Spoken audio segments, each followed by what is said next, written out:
kids! Welcome to Teacher Beth Class TV. Araling Panlipunan.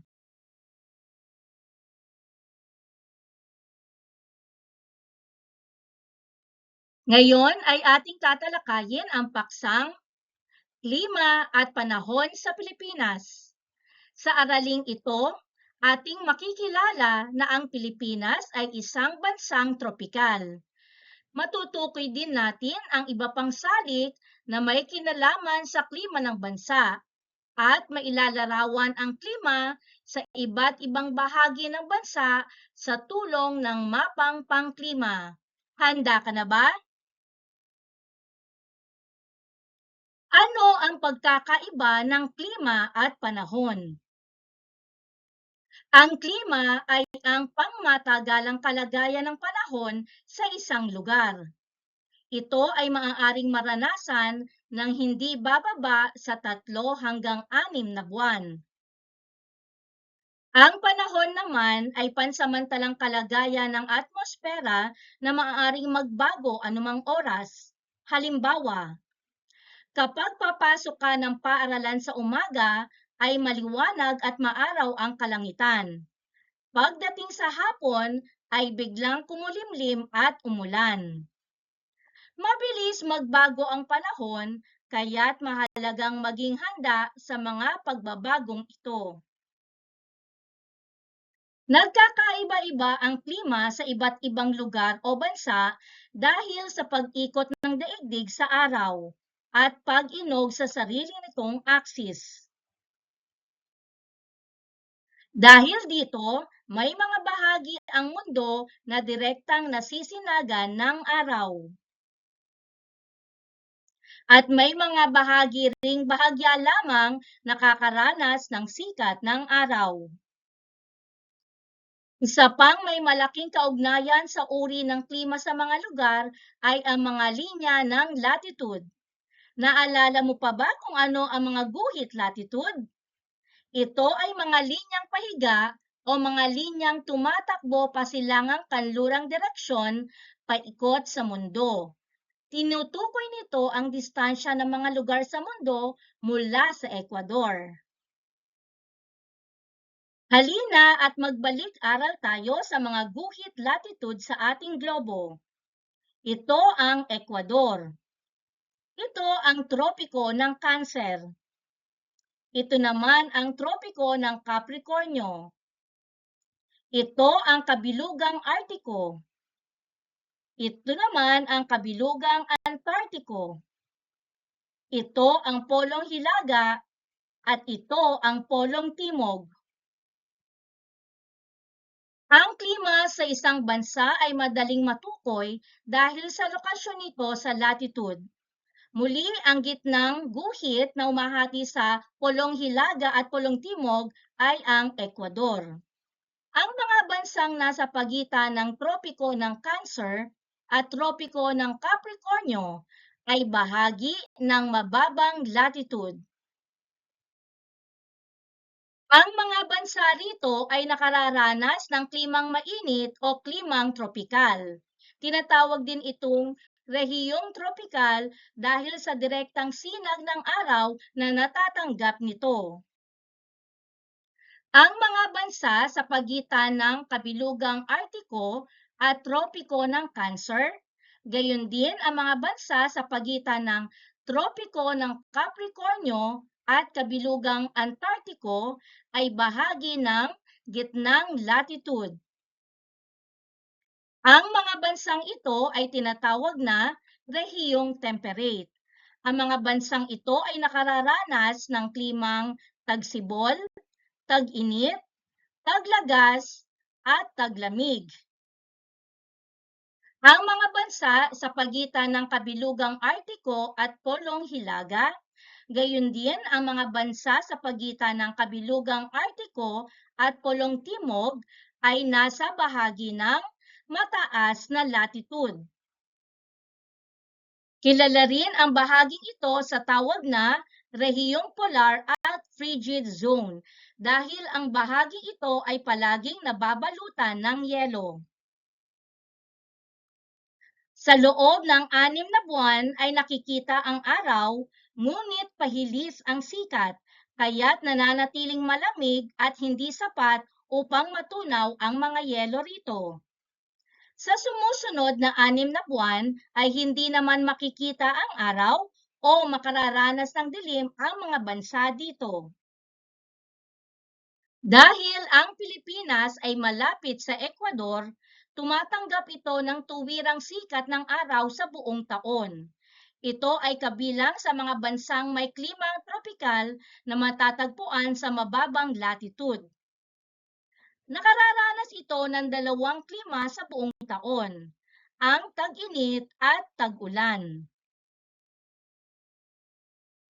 Sa mga buwan ng Disyembre hanggang Mayo, karaniwang nararanasan ang tag-init. Ito ang buwan na pinakahihintay ng mga magsasaka at mga turistang pumapasyal sa bansa dahil mainit ang araw at maganda ang panahon upang mag-ani at mamasyal. Sa mga buwan ng Hunyo hanggang Nobyembre, karaniwang nararanasan ang tag-ulan. Sa mga buwan na ito ay natutuwa rin ang mga magsasaka dahil nagkakaroon ng sapat na tubig para sa kanilang pananim. Sa kasalukuyan, bunga ng tinatawag na climate change ay nagbabago na rin ang ganitong sitwasyon ng ating klima. Hindi pare-pareho ang klimang nararanasan sa iba't ibang panig ng bansa. May iba't ibang salik na nakaaapekto sa klima. Ito ay ang lokasyon, temperatura, halumigmig, hangin, at dami ng ulan. Lokasyon at temperatura. Ang pagkakaiba ng klima sa iba't ibang panig ng bansa ay bunga ng lokasyon at katangiang pisikal ng isang lugar. Ang mabababang lugar gaya ng Kapatagan ay nakararanas ng matataas na temperatura. Ang ibig sabihin ay mainit ang klima rito, tulad na lamang ng mga lugar sa Maynila, Bulacan, Pampanga, Tarlac, at iba pang lugar na matatagpuan sa Kapatagan ay may mainit na klima dahil nasa mababang lugar. Subalit ang mga lugar na tulad ng bundok at mga burol ay nakararanas ng mababang temperatura o malamig na klima, sapagkat ito ay nasa mataas na lugar. Halimbawa na lamang ay ang lungsod ng Baguio. Halumigmig. Ang halumigmig o humidity ay tumutukoy sa dami ng water vapor sa atmosfera. Mataas ang antas ng halumigmig sa Pilipinas, bunga ng mainit na klima. Dahil rito at sa mataas na porsyento ng humidity ay nararanasan natin ang maalinsangang panahon. Dami ng ulan. Ang dami ng ulan ang isa sa pinakamahalagang elemento ng klima sa bansa. Hindi magkakatulad ang dami ng ulan na nararanasan ng mga lalawigan, lungsod at pulo sa bansa. Noong nakaraang Hunyo 2012 ay inilabas ng Philippine Atmospheric, Geophysical and Astronomical Services Administration o PAGASA ang color-coded rainfall flood warning system upang magbigay ng babala sa mga tao para sa posibleng paglikas kung sakaling tumaas ang level ng tubig sa kanilang komunidad.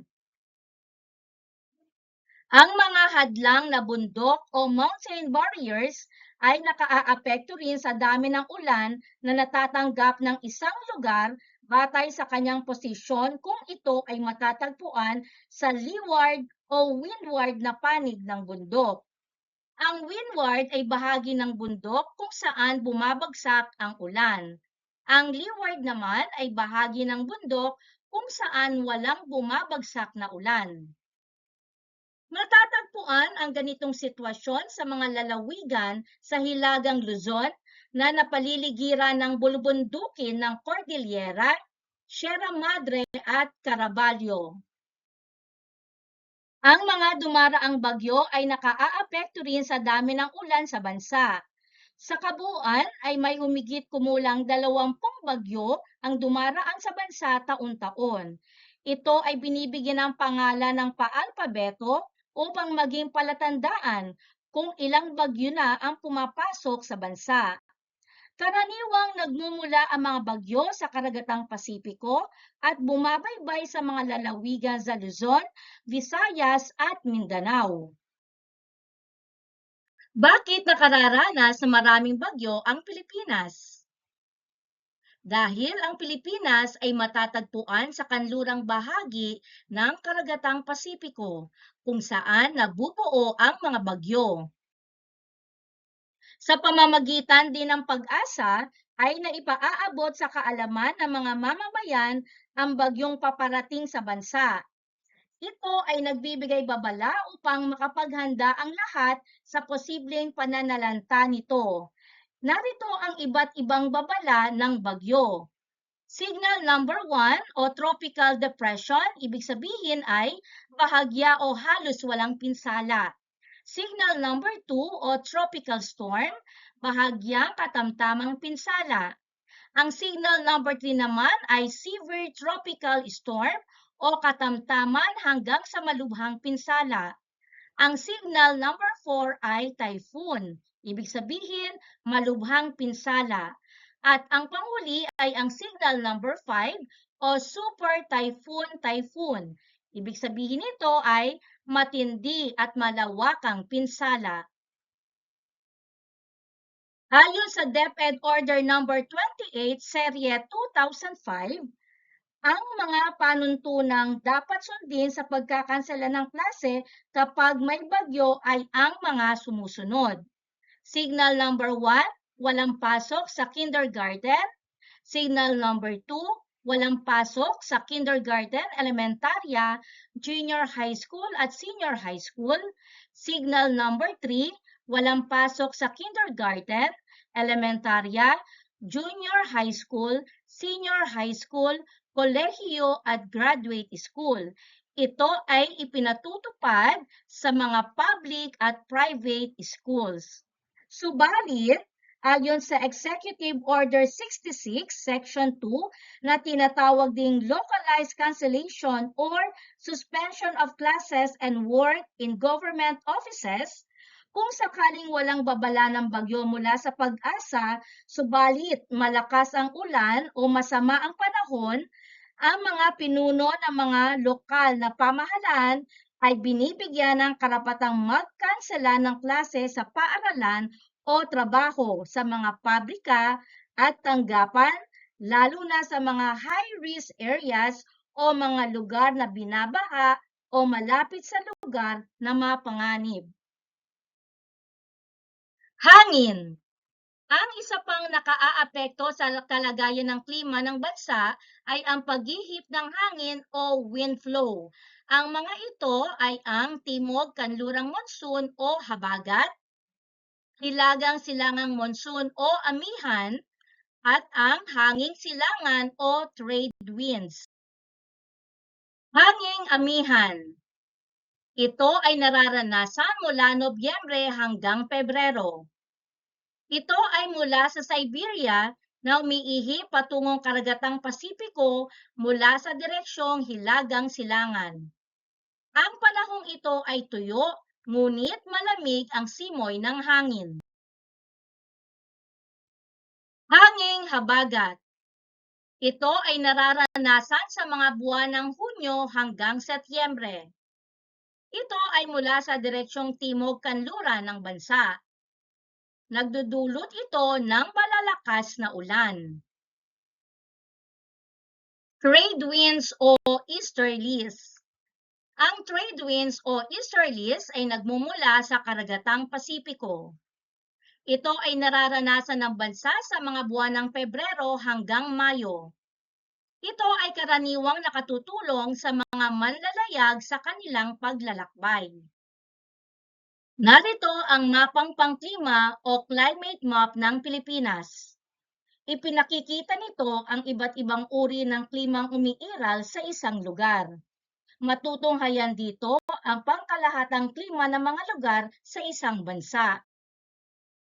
May 4 na uri ng klima sa Pilipinas batay sa temperatura at distribusyon ng ulan sa buong bansa.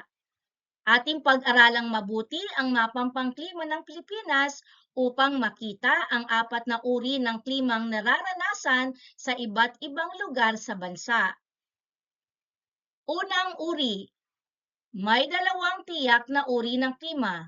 Tuyo mula Nobyembre hanggang Abril. Basa mula Mayo hanggang Oktubre. Ikalawang uri, walang panahong tuyo. Pinakamaulan kung Nobyembre hanggang Enero. Ikatlong uri, hindi tiyak ang panahon.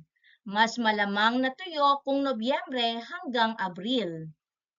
Ika-4 na uri, halos pantay ang distribusyon ng ulan sa loob ng isang taon. Ang mga hayop at halaman sa Pilipinas. Ang klima tropikal ay mainam para sa pag-aalaga ng mga hayop at halaman. Kabilang ang Pilipinas sa mapapalad na bansang may ganitong klima, kaya't hindi nakapagtataka maraming iba't ibang uri ng halaman at natatanging mga hayop ang nabubuhay rito. Angkop sa maraming uri ng puno at halaman ang klimang tropikal ng bansa. May mga halamang likas na tumutubo sa Pilipinas kahit hindi itinatanim at inaalagaan. Ilan sa pananim na halos makikita sa bansa ay ang palay, mais, tubo, niyog, abaka, tabako, bulak, at iba't ibang prutas at gulay. Marami ring punong kahoy ang tumutubo lalo na sa kagubatan ng bansa. Ilan sa mga ito ay nara, apitong, akasya, lawan, yakal, molave, ipil-ipil, at marami pang iba. Sa katunayan, may 3,800 uri ng punong kahoy ang makikita sa mga kagubatan ng Pilipinas. Nakalulungkot lamang isiping halos karamihan ng mga kagubatan sa bansa ay nakakalbo na dahil sa walang habas at ilegal na pagpuputol ng mga punong kahoy. Halos sa buong taon ay maganda ang sikat ng araw sa bansa, kaya naman madalas ang mga bulaklak dito ay masaganang namumulaklak. Libo-libong bulaklak na may sari-saring kulay ang matatagpuan sa iba't ibang panig ng bansa. Ilan sa mga ito ang sampagita, gumamela, rosas, santan, cadena de amor, bougainvillea, at kilala rin ang bansa sa iba't ibang uri ng orchidyas. May humigit kumulang 1,000 iba't ibang orchidyas ang namumulaklak sa Pilipinas. Pinakakilala rito ang waling-waling na tinaguriang reyna ng mga orchidyas sa Pilipinas. Mayroon ding mga halamang ginagamit bilang mga gamot. Ilan sa mga itinuturing na herbal o halamang gamot ay oregano, bayabas, ampalaya, anis, malunggay, laurel, bawang at marami pang iba. Ginagamit ang bunga o dahon ng mga ito bilang gamot sa ubo, pagtatae, sakit ng ulo, sugat at kagat ng mga hayop o insekto. Ang Pilipinas ay mayaman sa iba't ibang uri ng hayop. Dahil sa klimang tropikal, angkop na angkop itong tirahan ng mga hayop na kagaya ng kalabaw, baka, usa, kambing, baboy, manok, pusa at aso, at marami pang iba. May mga hayop rin na ang karamihan sa mga ito ay katutubo o makikita lamang sa bansa. Ilan sa mga ito ay tamaraw ng Mindoro na mas maliit kaysa sa kalabaw subalit mabangis. Pilandok o mouse deer na matatagpuan sa Palawan. At tertiary, ang maliit na primate na may malalaking mata nakatutubo sa lalawigan ng Bohol, Leyte at Samar. Sa Pilipinas din matatagpuan ang pinakamaraming ibon at paru-paro sa mundo. May humigit kumulang na 600 uri ng ibon at 900 na uri ng paru-paro ang nabubuhay sa bansa. Ang Philippine Eagle na kilala rin sa tawag na haribon at monkey-eating eagle ay isa sa pinakamalalaking agila sa buong mundo at ang pambansang ibon ng bansa. Ito ay karaniwang matatagpuan sa mga kagubatan ng bansa. Ang pinakamagandang ibon sa bansa ay ang paboriel na matatagpuan sa Palawan. Natatangi rin ang red-breasted dove na may pulang balahibo sa dibdib, gayon din ang kalaw na may pulang tuka na matatagpuan sa Mindanao at ilang lalawigan ng Visayas. Humigit kumulang sa 2,000 iba't ibang uri ng isda ang matatagpuan sa bansa. Sa Donsol, Sorsogon, makikita ang butanding o whale shark. Ang sinarapan na matatagpuan sa lawa ng Buhi, Camarines Sur, ang tinaguriang pinakamaliit na isdang komersyal sa buong mundo. Sa katubigan ng bansa, makikita ang 500 hanggang 800 uri ng yamang dagat, gaya ng koral, tabibe, iba't ibang shellfish, perlas, at mga halamang dagat na maaaring kainin. Ang Gloria Maris o Glory of the Sea ang pinakamahal at natatanging kabibe na makikita sa bansa. Gayon din ang Tridac na gigas ang pinakamalaking kabibe. At ang Pisidium naman ang pinakamaliit na kabibe. Andaan! Ang Pilipinas ay kabilang sa mga bansang tropikal. Ang Pilipinas ay may 2 uri ng klima, tag-init at tag-ulan. May 4 na salik na nakakaapekto sa klima ng bansa. Ito ang lokasyon at temperatura, halumigmig, dami ng ulan, hangin o ihip ng hangin.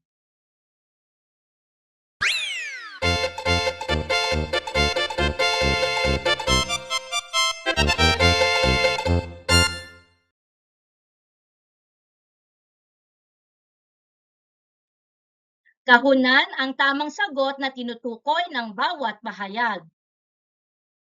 Ang 2 panahon sa Pilipinas. A. Tag-init at tag-ulan. B. Tagsibol at tag-init. C. Taglagas at tag-ulan. D. Tagsibol at taglagas. Ang tamang sagot ay A. Tag-init at tag-ulan.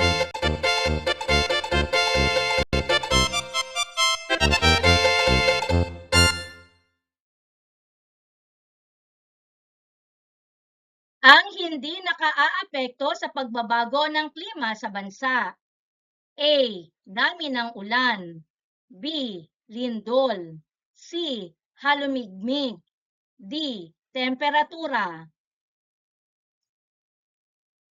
At ang tamang sagot ay B. Lindol.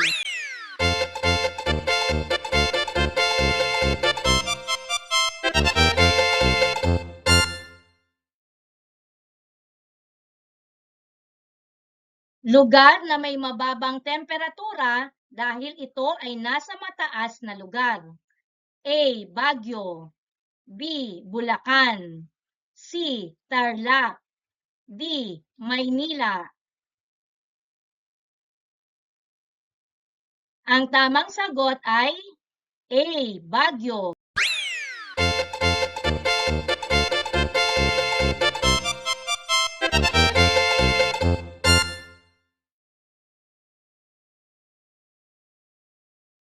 Salik ng klimang tumutukoy sa dami ng tubig sa atmosfera. A. Halumigmig. B. Hangin. C. Ulan. D. Lokasyon. At ang tamang sagot ay A. Halumigmig.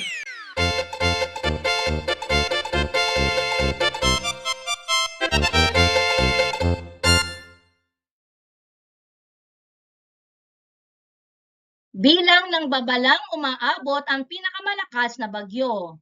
A. 2, B. 3, C. 4, D. 5. Ang tamang sagot ay D. 5.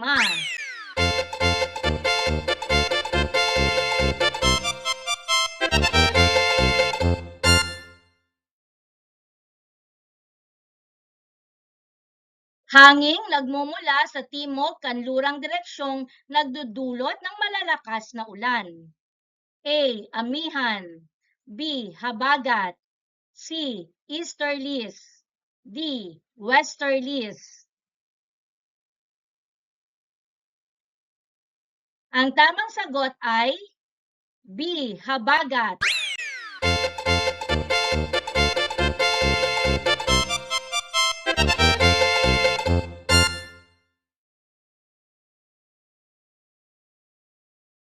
Kilala rin sa tawag na hilagang silangang monsoon at nagdadala ng malamig na simoy ng hangin. A. Amihan. B. Habagat. C. Easterlies. D. Westerlies. Ang tamang sagot ay A. Amihan.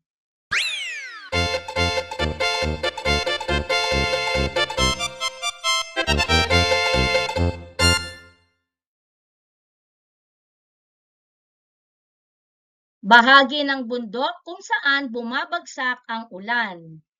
A. Award. B. Windward. C. Leeward. D. Reward. Ang tamang sagot ay B. Windward.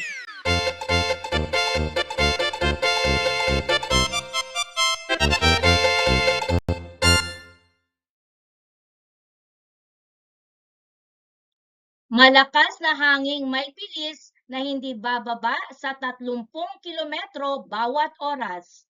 A. Klima. B. Windward. C. Panahon. D. Bagyo. Ang tamang sagot ay D. Bagyo.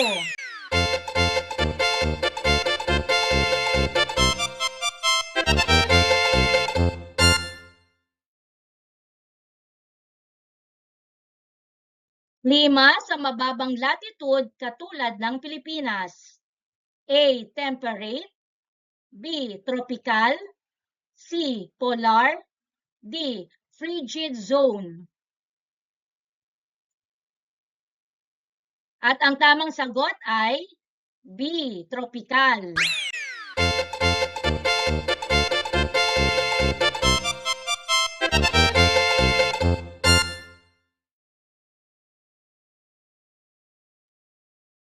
Ahensya ng pamahalaang nagbibigay ng babala sa paparating na bagyo at baha.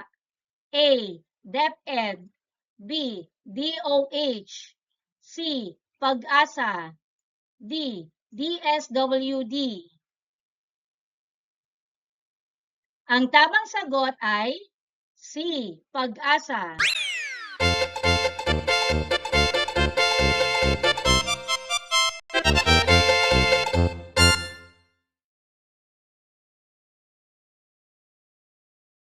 Pansamantalang kalagayan ng atmosfera na maaaring magbago anumang oras. A. Klima. B. Panahon. C. Temperatura. D. Bagyo. Ang tamang sagot ay B. Panahon.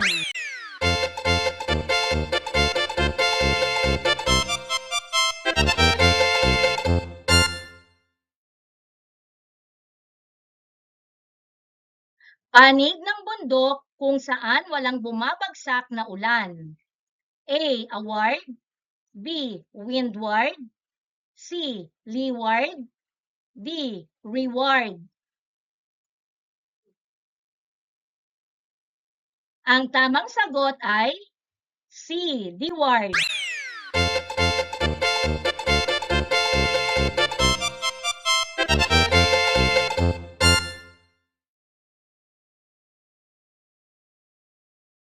Hanging nagmumula sa karagatang Pasipiko na karaniwang nakatutulog sa mga maglalayag. A. Habagat. B. Amihan. C. Trade wind. D. Bagyo. Ang tamang sagot ay C. Trade wind.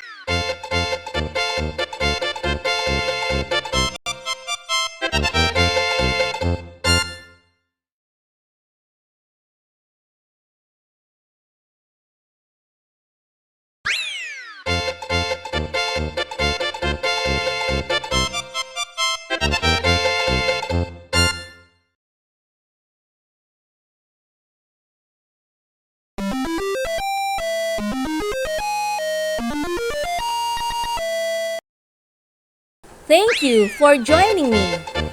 Let's learn, play, and grow together. Teacher Beth Class TV. Subscribe, like, and share. Thank you.